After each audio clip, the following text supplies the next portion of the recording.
News కు స్వాగతం. ముందుగా హెడ్లైన్స్. మదనపల్లిలో అంబరానంటిన హనుమాన్ శోభయాత్ర.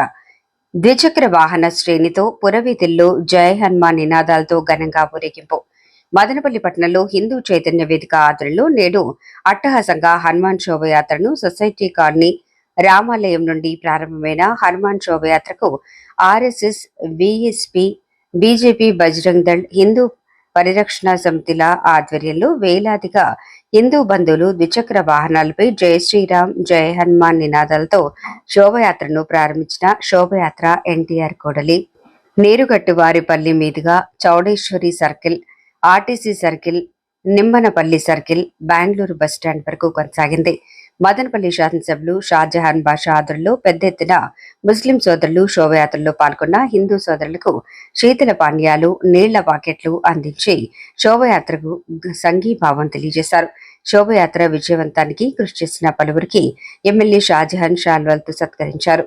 ఈ సందర్భంగా ఆయన మీడియాతో మాట్లాడుతూ మత సామరస్యానికి ప్రతీకగా ప్రతి ఏడాది నిర్వహించే హనుమాన్ శోభయాత్ర ఈ సంవత్సరం విజయవంతంగా కులమతాలకు అతీతంగా నిర్వహించడంతో హర్షం వ్యక్తం చేస్తూ పాల్గొన్న ప్రతి ఒక్కరికి ధన్యవాదాలు తెలియజేశారు. మదనపల్లిలో అంబరానంటిన హనుమాన్ శోభయాత్ర. ద్విచక్ర వాహన శ్రేణితో పురవీధుల్లో జయ హనుమాన్ నినాదాలతో ఘనంగా ఊరేగింపు. మదనపల్లి పట్టణంలో హిందూ చైతన్య వేదిక ఆధ్వర్యంలో నేడు అట్టహాసంగా హనుమాన్ శోభయాత్రను సొసైటీ కాలనీ రామాలయం నుండి ప్రారంభమైన హనుమాన్ శోభయాత్రకు RSS, VSP, BJP, Bajrang Dal, హిందూ పరిరక్షణ సమితిల ఆధ్వర్యంలో వేలాదిగా హిందూ బంధువులు ద్విచక్ర వాహనాలపై జై శ్రీరామ్, జయ హనుమాన్ నినాదాలతో శోభయాత్రను ప్రారంభించిన శోభయాత్ర ఎన్టీఆర్ కూడలి, నీరుగట్టువారిపల్లి మీదుగా Chowdeshwari circle, RTC circle, Nimmanapalli circle, Bengaluru bus stand వరకు కొనసాగింది. మదనపల్లి శాసనసభ్యులు షాజహాన్ బాషా ఆధ్వర్యంలో పెద్ద ఎత్తున ముస్లిం సోదరులు శోభయాత్రలో పాల్గొన్న హిందూ సోదరులకు శీతల పానీయాలు, నీళ్ల పాకెట్లు అందించి శోభయాత్రకు సంఘీభావం తెలియజేశారు. శోభయాత్ర విజయవంతానికి కృషి చేసిన పలువురికి ఎమ్మెల్యే షాజహాన్ శాల్వాలతో సత్కరించారు. ఈ సందర్భంగా ఆయన మీడియాతో మాట్లాడుతూ మత సామరస్యానికి ప్రతీకగా ప్రతి ఏడాది నిర్వహించే హనుమాన్ శోభయాత్ర ఈ సంవత్సరం విజయవంతంగా కులమతాలకు అతీతంగా నిర్వహించడంతో హర్షం వ్యక్తం చేస్తూ పాల్గొన్న ప్రతి ఒక్కరికి ధన్యవాదాలు తెలియజేశారు. 500 వెహికల్ ఉంటాయి.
హనుమాన్ శోభయాత్ర మదనపల్లి దేశానికి ఆదర్శవంతంగా జరుగుతున్నది. శోభయాత్ర మన అందరిది. మనం అందరము కలిసి హనుమాన్ శోభయాత్ర జయప్రదం చేయడం మన సాంప్రదాయం, మన బాధ్యత. అదే బాధ్యతతో ఈరోజు మదనపల్లి కాన్స్టిట్యున్సీ అన్ని పార్టీలు కులమతాల అతీతంగా మనమందరము కలిసి హనుమాన్ శోభయాత్ర జయప్రదంగా చేస్తున్నాం. బైక్ ర్యాలీ చాలా మంచిగా దేశానికి ఆదర్శంగా చేస్తున్నాం మేము. ఇది ఒక సందేశం అని తెలియజేస్తూ సెలవు తీసుకుంటాం. ఒమాన్లో చిక్కుకున్న మహిళను డిప్యూటీ సీఎం సహాయంతో సురక్షితంగా స్వగ్రామం. ఉపాధి కోసం గల్ఫ్ దేశం వెళ్లి అక్కడ యజమానుల చేతిలో మోసపోయి నరకయాతన అనుభవించిన అన్నమయ్య జిల్లా వాయల్పాడుకు చెందిన మహిళా షహనాజ్ ఇబ్బంది పడుతున్న విషయం దృష్టికి రాగానే స్పందించిన ఏపీ ప్రభుత్వం రాష్ట్ర ఉప ముఖ్యమంత్రి పవన్ కళ్యాణ్ సమన్వయంతో జిల్లా ఎస్పీ ధీరజ్ కొనిబిల్లి ప్రత్యేక చొరవతో ఎంబసీతో చర్చిస్తూ బాధిత మహిళను ఇండియాకు రప్పించడం జరిగిందని, ప్రయాణం ఖర్చులను డిప్యూటీ సీఎం పవన్ కళ్యాణ్ గారు భరించారని నేడు జిల్లా ఎస్పీ కార్యాలయంలో ఏర్పాటు చేసిన మీడియా సమావేశంలో వెల్లడించిన జిల్లా అదనపు ఎస్పీ వెంకటాద్రి. అన్నమయ్య జిల్లా వాయల్పాడుకు చెందిన మహిళ షహనాజ్ అనే మహిళ ఉమ్మన్లో బ్రతుకు కోసం అక్కడికి వెళ్ళింది. అక్కడ వెళ్ళిన తర్వాత 3-4 months వరకు బాగానే పనిచేసుకునేది.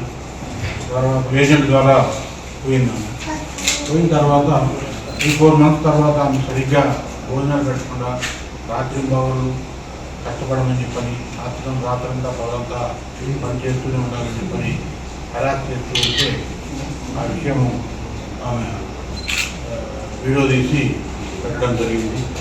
చూసిన మన ఉప ముఖ్యమంత్రి గారు, గవర్నమెంట్ తరఫున, అలాగే జిల్లా ఎస్పీ ఐపీఎస్ గారు దీనిపైన స్పందించి వెంటనే ఆ వివరాలు కనుక్కోవడం జరిగింది. కనుక్కున్న తర్వాత సంబంధించిన అధికారులు, ఇమిగ్రేషన్ సంబంధించి కానీ వాళ్ళందరితో కూడా ఎస్పీ గారు మాట్లాడి వారికి జరిగిన అన్యాయాన్ని స్పందించి ఆమెను ఇండియాకి తీసుకురావడానికి అన్ని ఏర్పాట్లు చేసుకుని తిరిగి ఇండియాకి వచ్చిన వెంటనే ఇండియాకి రావడంలో అక్కడి నుంచి విజయవాడ కానీ ఇక్కడికి రావడానికి కానీ మన గౌరవనీయులు ఉప ముఖ్యమంత్రి పవన్ కళ్యాణ్ గారు అన్ని ఏర్పాట్లు చేయడం జరిగింది. రవాణా సంబంధించిన ఏర్పాట్లు కానీ, వారికి ధైర్యం కల్పించడం కానీ, వారికి అన్ని రకాలుగా ధైర్యం చెప్పి ఇండియాకి రప్పించి ఇక్కడ పంపించారు. ఇందులో ముఖ్యంగా ప్రభుత్వము, అలాగే ఉప ముఖ్యమంత్రి పవన్ కళ్యాణ్ గారు, మా డీజీపీ గారు, మా ఎస్పీ గారు వీళ్ళందరూ ఎంతో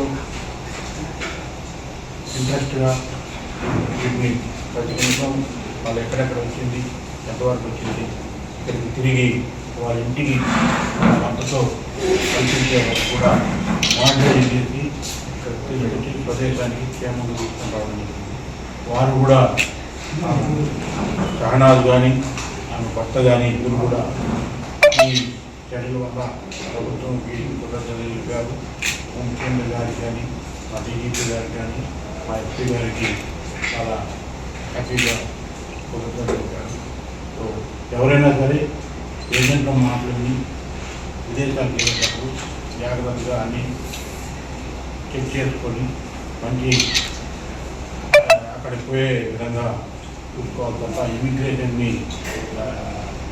తప్పుడుగా చూపించి దానికి తప్పుడు పాస్పోర్ట్ కానీ వీజాలు కానీ తీసుకొని పోవడం వల్ల చాలా ఇబ్బందులు పడతారు.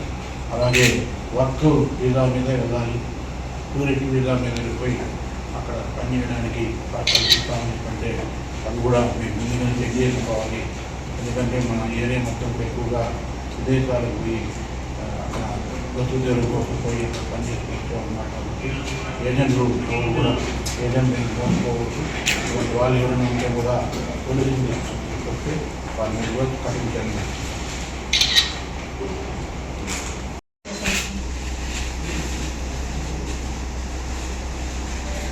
ఏజెంట్ ఏ విధంగా మీరు మిమ్మల్ని తీసుకెళ్లారు అక్కడికి? నాకు టూరిస్ట్ వీజా అని చెప్పి తీసుకుంటాను. టూరిస్ట్ వీజా అని చెప్పి తర్వాత అక్కడ ఏం జరిగింది? అక్కడ పోయి వీసా క్యాన్సిల్ చేశాను. వీసా వీసా సార్ వాళ్ళ వీసా లాగా మార్చుకున్నారు నాకు. పక్కా వీసా లాగా చేస్తున్నారు. మీరు సోషల్ మీడియాలో చెప్పారు కదా మొన్న బంధించి అన్నం కూడా పెట్టడం లేదని చెప్పేసి, నిజమే జరిగింది అది? జరిగింది సార్. ఒక చిన్న రూమ్లో లాక్ చేసేసినారు నాకు. అన్నం నేను పెట్టకుండా మొబైల్ కూడా నా చేతికి ఇచ్చేవాళ్ళు. మా ఇంట్లో వాళ్ళు కూడా నేను కాంటాక్ట్ కాలేదు. ఎన్ని రోజులు జరిగింది అలా? అట్లా ఒక 5-6 రోజులు అట్లా వేయించినారు. మీరు చేసిన వీడియో మొబైల్ మీ మొబైల్ అని చేస్తారా? నా మొబైలే సార్. 10 నిమిషాలు మాట్లాడుకో ఇంటికి అని చెప్పి ఇచ్చింటే నేను ఆ 10 నిమిషాల్లో వీడియో చేసి పవన్ కళ్యాణ్ గారు. సో పోలీసులు ఏ విధంగా సాయం చేశారు మీకు? ఏ విధంగా సాయం చేశారు సార్? మా ఇంట్లో వీళ్ళంతా వాళ్ళు మాట్లాడిన తర్వాత సార్ వాళ్ళు బాగా కేర్ తీసుకొని నాకు కాపాడినారు. అది ఎట్లో నాకు అంటే ఎక్కువ కేర్ తీసుకున్నారు, బాగా హెల్ప్ చేసినారు సార్ అందరూ. మా పోలీసు వాళ్ళు, ఆ తర్వాత టీడీపీ సీఎం గారు, పవన్ కళ్యాణ్ గారు, మళ్ళీ ఏజెంట్ మిమ్మల్ని తీసుకెళ్లారు కదా, ఆయన గురించి సార్ కంప్లైంట్ చేశారా? మళ్ళీ చేశారా? బాగా విజయ వినాయక స్వామి కళ్యాణోత్సవం చౌడేపల్లి మండలంలోని సింగిరిగుంటలో వెలిసిన విజయ వినాయక స్వామి వారి కళ్యాణోత్సవం శనివారం శ్రీ సిద్ధి బుద్ధి సమేత విజయ వినాయక స్వామి వారి ఉత్సవమూర్తులకు మరియు మూల విరాట్ విజయ వినాయక స్వామి వారికి మహారుద్రాభిషేకం జరిగింది. పూజా కార్యక్రమంలో భక్తాదులు పెద్ద ఎత్తున పాల్గొన్నారు. అనంతరం పూజా కార్యక్రమంలో స్వామివారిని దర్శించిన భక్తాదులకు ఆలయ ధర్మకర్త విజయవాణి విద్యా సంస్థల వారు తీర్థప్రసాదాలు అందజేశారు.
మదనపల్లి చుట్టూ జరుగుతున్న ఫేక్ పట్టాలు, భూ కబ్జాలపై చర్యలు ఏవి?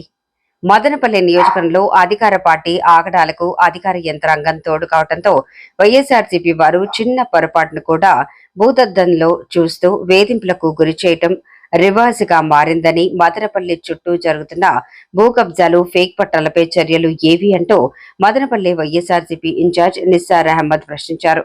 మదనపల్లి నియోజకవర్గం నిమ్మనపల్లికు చెందిన దళిత వికలాంగుడు YSRCP social media convener Raviteja ఇంటిపై జేసీబీతో వెళ్లి నిర్మాణాన్ని కూల్చివేసి బాత్రూంను పూడ్చివేయటాన్ని తెలుసుకున్న మదనపల్లి నియోజకవర్గ వైఎస్ఆర్సీపీ సమన్వయకర్త నిస్సార్ అహ్మద్ బాధితుడు రవితేజ కుటుంబాన్ని శనివారం పరామర్శించి అండగా ఉంటామని భరోసా ఇచ్చారు. ఈ సందర్భంగా కూటమి ప్రభుత్వం తీరుపై మండిపడ్డారు. వైఎస్ఆర్సీపీ సోషల్ మీడియాలో యాక్టివ్ గా ఉన్న దళిత వికలాంగుడిపై దౌర్జన్యానికి పాల్పడటం, మహిళల పట్ల దౌర్జన్యం చేసే నైజంగా కూటమి ప్రభుత్వం అసలు స్వరూపం ప్రభుత్వ యంత్రాంగాన్ని రాజకీయ కక్ష సాధింపుకు ఉపయోగించటం ప్రజాస్వామ్యానికి ప్రమాదకరమని పేర్కొన్నారు. మదనపల్లి చుట్టూ భూ కబ్జాలు, ఫేక్ పట్టాలు రాజ్యమేలుతోందని, వీటిపై చర్యలు తీసుకోవటంలో అధికార యంత్రాంగం పూర్తిగా విఫలం చెందిందని ఆరోపించారు. అందరికీ నమస్కారం. ఈరోజు మా వైఎస్ఆర్సీపీ మండల్ వచ్చి మన సోషల్ మీడియా కన్వీనర్ మన రవితేజ గారు ఇక్కడ ఒక ఇల్లు కట్టుకుంటా బాత్రూమ్ కోసం ఒక గుంతలు తవ్వుకొని ఆయన ఏదో చేసుకుంటా ఉంటే ఆల్రెడీ సర్వే కూడా జరగడం జరిగింది. అర్ధ దూరం వరకు వచ్చిందును జాగా మంది, ఒక అర్ధ వచ్చిందును రోడ్డు పక్కన కొంచెం ఇది చేసింటే వీళ్ళు ఏమంటే అదే పనిగా వచ్చి ఒక నోటీస్ వాట్సాప్లో పంపించి వాట్సాప్లో కూడా ఇంకా టైం ఉంది, ఇంకా 3 రోజులు ఎక్స్ప్లెనేషన్కు టైం ఉంది. దానికి ముందు వచ్చేసిందును మొన్నటి రాత్రి వచ్చేసిందును ఇక్కడ వచ్చేసిందును మొత్తం దీన్ని ధ్వంసం చేసేసి ఈ రకంగా చేయడం జరుగుతుంది. దీనికి ముఖ్య ఉద్దేశం ఏమంటే వైఎస్ఆర్ కాంగ్రెస్ పార్టీ వాళ్ళు చిన్న తప్పు చేసినా ఏమి చేసినా దాన్ని భూతత్వంలో చూపించేది, భూతత్వంలో దాన్ని చూపించేసి అధికార యంత్రాంగాన్ని ఉపయోగించుకొని వాళ్ళ మీద అటాక్ చేపించేది, వాళ్ళకు వచ్చిందని ఈ రకంగా చేయడం చేస్తూ ఉన్నారు. అదే కూటమి ప్రభుత్వం నాయకులు కానీ కూటమి ప్రభుత్వం కార్యకర్తలు కానీ వాళ్ళు ఏది చేసినా దానికి పట్టించుకునే నాదుడే లేడు. ఇప్పుడు మదనపల్లి కాన్స్టిట్యున్సీలోనే ఎత్తుకుంటే వైఎస్ఆర్ కాలనీ తీసుకోండి, మళ్ళీ వచ్చేది జగన్ కాలనీ తీసేసుకోండి, అదేవిధంగా వచ్చేది పోద్వోల్ కాలనీ తీసుకోండి, అక్కడ ఎక్కడ చూసినా భూ కబ్జాలు జరుగుతూ ఉన్నాయి. ఈవెన్ పట్టాలు కూడా మార్చేసి బినామీ పట్టాలు తీసేసి ఒరిజినల్ వాళ్ళకు ఏదో డబ్బులు ఇచ్చి పంపించేసి అంతా కబ్జాలు చేస్తూ ఉంటారు. దాన్ని పట్టించుకునే నాదుడు లేదు. అదే వైఎస్ఆర్ కాంగ్రెస్ పార్టీ వాళ్ళు ఏదైనా చిన్న తప్పు చేస్తే కూడా దాన్ని భూతత్వంలో చూపించేసి దాని ఏనుగు మాదిరి దాన్ని చూపించేసి ఈ రకంగా అటాక్ చేయడం జరుగుతూ ఉంది. యాక్చువల్లీ వైఎస్ఆర్ కాంగ్రెస్ పార్టీ కార్యకర్తలు కానీ వైఎస్ఆర్ కాంగ్రెస్ పార్టీ నాయకులు కూడా ఈ ప్రభుత్వం దృష్టిలో సెకండ్ క్లాస్ సిటిజన్స్ మాదిరి తయారు చేస్తూ ఉంటారు. ఈ రకంగా వీళ్ళు అన్ని చోట్ల కూడా దీనికి వ్యతిరేకంగా వైఎస్ఆర్ కాంగ్రెస్ పార్టీ వాళ్లకు చిత్రహింసలు పెట్టి రకరకాలు కూడా ఇది చేస్తూ ఉన్నారు. దీనికి వచ్చి మేము తీవ్రంగా ఖండిస్తూ ఉన్నాం. ప్రతి చోట ఆంధ్ర రాష్ట్రంలో ప్రతి చోట కూడా ఇది జరుగుతూ ఉంది. దీనికోసమే మన జగన్మోహన్ రెడ్డి గారు కూడా ఏం చేశారంటే ఇట్లా అన్యాయం జరుగుతూ ఉంది మన కార్యకర్తలకు అని చెప్పిద్దును డిజిటల్ బుక్ అనేది తీసుకుని వచ్చినారు. ఆయన డిజిటల్ బుక్లో ఇట్లా ఉండే కార్యకర్తలకి ఏమైనా అన్యాయం జరిగితే కూడా దాన్ని రిజిస్టర్ చేయడం జరుగుతుంది. ఎవరు దీంట్లో ఇన్వాల్వ్ అయినారు, ఎవరు దీంట్లో వచ్చిందనో దీంట్లో పాల్గొన్నారు, ఇట్లాగా దీనికి పాల్గొన్నారు అనే ప్రతిదీ కూడా నోట్ చేసి అక్కడ పెడతాం. ఖచ్చితంగా జగన్మోహన్ రెడ్డి గారు 2029లో వచ్చేది ఖాయం. వచ్చిన తర్వాత ఆ డిజిటల్ బుక్ ఆధారంగా ఎవరు దీనికి అన్యాయం చేసినారో, ఎవరు దీనికి ఈ రకంగా చేసినారో ఖచ్చితంగా వాళ్ళకి వచ్చిందో చట్టం ముందుకు నిలబెట్టే బాధ్యత జగన్మోహన్ రెడ్డి గారు ఆయన భుజస్కంధాల మీద తీసుకున్నారు. ఖచ్చితంగా జగన్మోహన్ రెడ్డి గారు చెప్పింది చేస్తారు. ఇవన్నీ మేము డిజిటల్ బుక్లో రికార్డ్ చేస్తున్నాం, ప్రతిదీ కూడా ఇది చేస్తున్నాం. ఖచ్చితంగా ఈ బాధితులకు న్యాయం చేసేంత వరకు కూడా ఖచ్చితంగా జగన్మోహన్ రెడ్డి గారు కానీ వైఎస్ఆర్ కాంగ్రెస్ పార్టీ కానీ ఉంటుంది. రకరకాలుగా ఎవరైనా మన వైఎస్ఆర్ పార్టీకి సపోర్ట్గా నిలబడినారంటే ఎస్పెషల్లీ సోషల్ మీడియా టీంను టార్గెట్ చేసుకుని ఈ రకంగా దాడులు చేస్తూ ఉన్నారు. మేము తీవ్రంగా దీన్ని ఖండిస్తూ ఉన్నాం. ఒకవేళ ఏదైనా కబ్జా జరిగి ఒకవేళ ఎంక్రోచ్మెంట్ ఏదో కొద్దిగా గొప్ప అయింటే ఆయన పిలిపించేసి కౌన్సిలింగ్ ఇచ్చేసి ఈ రకంగా చెప్పి చేయాలి. కానీ ఈ రకంగా చెప్పకుండా వచ్చేసి జేసీబీతో అంతా ధ్వంసం చేసి దగ్గర ₹1 లక్ష వరకు వీళ్ళకి నష్టం చేసినారు.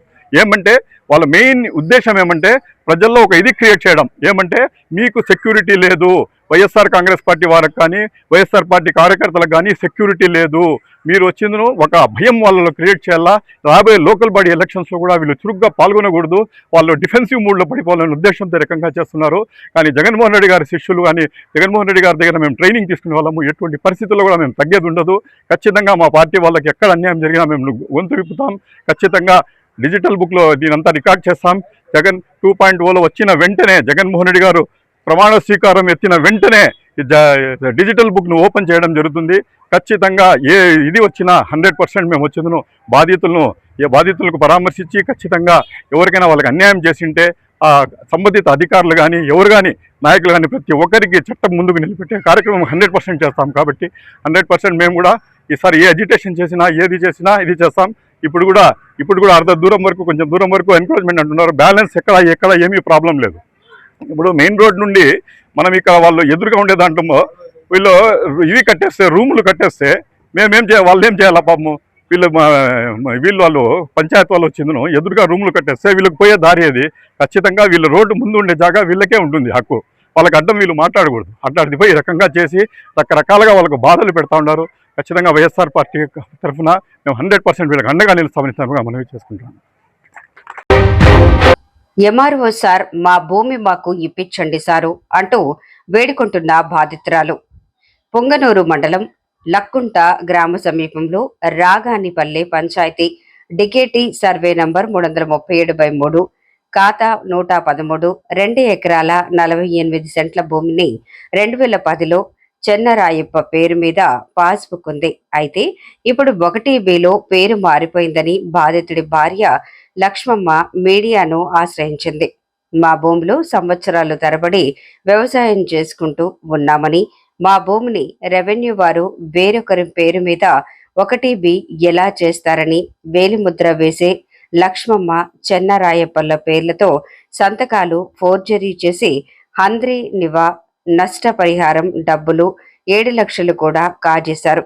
పేదలకు ప్రభుత్వం ఇచ్చిన వ్యవసాయ భూమిని చంద్రప్ప, గౌరమ్మలు సంపన్నులకు ఎలా ఫేక్ పట్టా ఎలా ఇస్తారని ఎంఆర్ఓకి ఫిర్యాదు చేసినా న్యాయం జరగకపోవడంతో దీనిపై కలెక్టర్ వారికి ఫిర్యాదు చేశామని, కాళ్లు అరిగేలా రెవెన్యూ, కలెక్టర్ ఆఫీసులకు తిరుగుతున్న అధికారులు పట్టించుకున్న పాపన పోలేదని, ఇంతవరకు ఎలాంటి న్యాయం చేయలేదని, న్యాయం జరగకపోతే న్యాయస్థానాన్ని ఆశ్రయిస్తారని వాపోతున్న బాధితురాలు.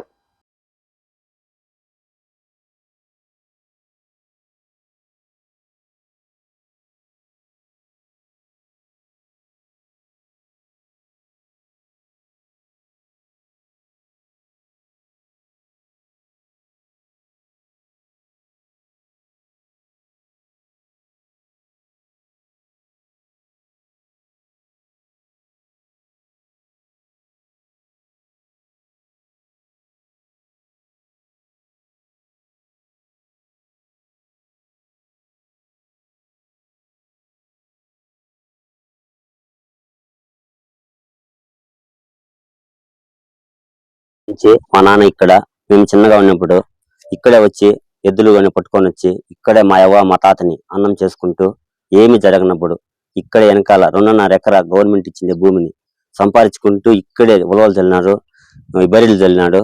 ఇదే మా నాన్న చనిపోయిన తర్వాత మేము ఒక 5 సంవత్సరాలు ఇక్కడ రాలేదు సార్. ఎక్కడో మేము జీవనానికి పోయినాం. అప్పట్లో మా నెంబర్ మార్చేసి కొద్ది రోజుల తర్వాత వచ్చి మా భూమి ఆడుందని ఎతకలాడుకుంటూ వచ్చి చూస్తే వాళ్ళు మన్ను తోలేసి రైకి రేయ మన్ను తోలి వాళ్ళు పంట చేసేసి నీ వల్ల అయింది చేసుకోవారా నా కొడక, ఇది మేము మార్చుకున్నాము డిపార్ట్మెంట్ లో చెప్పుకుంటే అన్నారు సార్. చంద్రప్ప అనే వ్యక్తి నేను సార్ మాది కాదనేది ఎందుకు మీరంతా దున్నేసినారు అని చెప్పి వస్తే ఇచ్చి రాయితీ వేసినాడు సార్. దీనికి నా చీకి అయినాడు కావాలంటే చూసుకోండి. మళ్ళీ కట్టే ఇసిరిబారేసినాడు. ఎత్తుకుపోయి స్టేషన్లో ఇస్తే మళ్ళీ నా కొడక నువ్వేమన్నా చేసుకోబోన్నాను. మా భూమి మాకు కావాలని ఎంఆర్ఓ చుట్టూ విఆర్ఓ చుట్టూ ఎన్నోసార్లు విఆర్ఓ సార్ అంటాడు, భాస్కర్ రెడ్డి సార్ అంటాడు ఏదో న్యాయం చేసుకొని చిల్లర తీసుకోకూడదు మీరు న్యాయం చేసుకోకూడదు అని అన్నాడు సార్. మా భూమికి మాకేం సార్ న్యాయం చేసేది? మా సొంత భూమి మా నాయన సంపాదించిన భూమిని మాకేం సార్ న్యాయం చేస్తారు? ఎంతో కొంత తీసుకొని మీరు గుమ్మిన ఉండిపోకూడదు అంటారంట సార్. మేము ఎన్నోసార్లు కనీసం ఉంటే చిత్తూరు కలెక్టర్ ఆఫీస్కి పోయినాను, మదనపల్లి కలెక్టర్ ఆఫీస్కి పోయినాను. మేము 6 మంది సార్ పిల్లలు మా నాన్నకి. ఆ పైనము ఒక్కరు కూడా పట్టించుకోవటం లేదు సార్. మా భూమి విలేకరులకు అందుకనేసి మాకు తెలియదు సార్, వచ్చి మీరే కాపాడాలని చెప్దామని ఇక్కడ వచ్చినాం సార్. పేర్లు వచ్చినాం సార్. మా ఇంటి ఆయన చనిపోయా ఈ చిన్న బిడ్డలు ఇల్లు ఇక్కడ వీళ్ళు నేసుకొని నేను ఆ ఆసుపత్రిలో ఉండే మా ఇంటి ఆయన తేగులాడుకుంటా అప్పుడు 2 నాళ్ళు అట్లా ఉండిపోయి సార్. నేను దాన్ని చూసే ఈ మాదిరి చేసేసినారు సార్. మన నా కొడుకు నేను ఇద్దరు వచ్చింటే కూడా మమ్మల్ని ఇద్దరినే కొట్టి తరిమినాడు సార్. వాళ్ళ గౌరమ్మ కొట్టినారు సార్. కొట్టినారు సార్. నైనా వద్దు పదా మనం ఆడే చెప్పుకుందాం పదా అని చెప్పేసి ఎంఆర్ ఆఫీస్ కాడ పోలీస్ స్టేషన్ కాడ ఆడ కూడా చెప్పినాం సార్. మేము పోయి అంతవరకు చెప్పిందాము. మా భూమి కాకంటే మేమేమిటికి వస్తాం సార్? ఇంత దూరమా? మాది కాబట్టే కదా మేము వచ్చిండేది. మా భూమి కాబట్టి ఇంత దూరం వచ్చిందాం మేము. ఇలాంటి మేమేమిటికి వస్తాం చెప్పండి? అట్లా అనేసి వాళ్ళని అడుక్కుంటే కూడా వాళ్ళు ఏం పట్టించుకోలేదు సార్. గుమ్మున అండిపిండారు. ఆ వాళ్ళు తొక్కిచ్చేసిండారు. ఏం పట్టించుకోలేదు. ఈఆర్ఓ పట్టించుకోలే. ఆ మాట ఏడొచ్చి చెప్తే పోలీస్ వాళ్ళు పోయి అడగండమ్మా అంటారు. ఆడపోయి అడిగితే వాళ్ళని పోయి అడగండమ్మా అంటారు. 3 కలెక్టర్ ఆఫీస్ దాకా పోయిండాం సార్. మేము కలెక్టర్ కూడా చెప్పినామా, సరేలేమ్మా చేసిస్తాను పండు అని చెప్పినాడు సారు. వీళ్ళకి పట్టించుకోలే ఏమి. మీరు ప్రశ్నలన్నా మమ్మల్ని ఆదుకోండి సార్. మండలం రాగానిపల్లికి దాకాలో చేరిన ఈ ల్యాండ్ ఈ తోపుమఠం చంద్రాయప్ప 40 సంవత్సరాలుగా పట్టా చేసుకొని సాగు చేసుకుంటూ జీవనం గడుపుకుంటున్నారు. అదే భూమి కొన్ని రోజుల వాళ్ళ కుమారులు చిన్నపిల్లల వల్ల ఒక 5 సంవత్సరాలు జీవనం జరగక కొన్నాళ్ళు బయట కూలి పని చేసుకుంటూ జీవించుకుంటున్నారు. అదే విధంగా వేరే వ్యక్తి చంద్రప్ప, గౌరమ్మ వీళ్ళు దౌర్జన్యంగా వచ్చి ఆ భూమిలోకి ఇది భూమి మాదిరా మాలనా కొడక అట్లా అట్లా అని చెప్పి వాళ్ళని కొట్టడం, వాళ్ళని తిట్టడం, కట్టెలతో రాళ్ళతో కొట్టడం, కులం పేట దూషించడం ఇవంతా మా దృష్టికి వచ్చినాయి. మాకు కూడా వచ్చి చెప్పారు. మేము కూడా స్పందించినాము, ఎంఆర్ఓతో మాట్లాడినాము. అదే విధంగా మళ్ళీ వీళ్ళు సాగులోకి వచ్చి వీళ్ళు ఉలవలు చల్లింటే అది పంట కొంచెము ఒక అడుగు ఎత్తు ఉలవలు పంట పండిన పంటని రేయికి వచ్చి దున్నేసి చంద్రప్ప, ఈ గౌరమ్మ వీళ్ళు దడుగు చేసి వాళ్ళ భూమిలోకి రానికుండా తరిమి కొట్టడము, తిట్టడము అదే పని చేస్తున్నాడు. అదే విధంగా ఈ గవర్నమెంట్ మన అధికారులు అయితే, ఎంఆర్ఓ అయితే ఏమి, కలెక్టర్ అయితే ఏమి, వీళ్ళందరూ స్పందించి వాళ్ళకి దళితులకి న్యాయం చేసి వాళ్ళ భూమిని వాళ్ళకి స్వాధీనం చేయాల్సిందిగా నేను కోరుకుంటున్నాను. వీళ్ళకి ఈ చంద్రప్పకి ఈ పట్టా 40 ఏళ్ళ క్రితము పాస్బుక్, పట్టా అన్ని డాక్యుమెంట్స్ ప్రభుత్వం వారు ఇచ్చారు. ఆ పట్టా పాస్బుక్ లో ఉన్నా గానీ వీళ్ళు చంద్రప్ప, ఈ గౌరమ్మ వీళ్ళ దౌర్జన్యంగా వచ్చి ఆ భూమిలోకి ఇది మాది భూమి అని చెప్పి వాళ్ళు బెదిరించడం జరుగుతా ఉంది. మేము ఎంఆర్ఓ కూడా వినతి పత్రం ఇచ్చినాము, కలెక్టర్ కూడా ఇచ్చినాము. వాళ్ళు స్పందించలేదు. వెంటనే ఈ భూమిని దళితులకి ఈ భూమి చెందేట్టుగా ఈ కాపాడాలని కూడా మేము కోరుకుంటున్నాము. మేము అలా వాళ్ళ భూమి వాళ్ళకి లేని పక్షాన మేము ఎంఆర్ఓ ఆఫీస్ ముందర కానీ, కలెక్టర్ ఆఫీస్ ముందర కానీ మేము ధర్నా చేసేదానికి కూడా అవకాశం ఉంటుందని కూడా నేను మరీ కోరుకుంటున్నాను. బీఆర్కే న్యూస్ వారు ఈ స్పందించి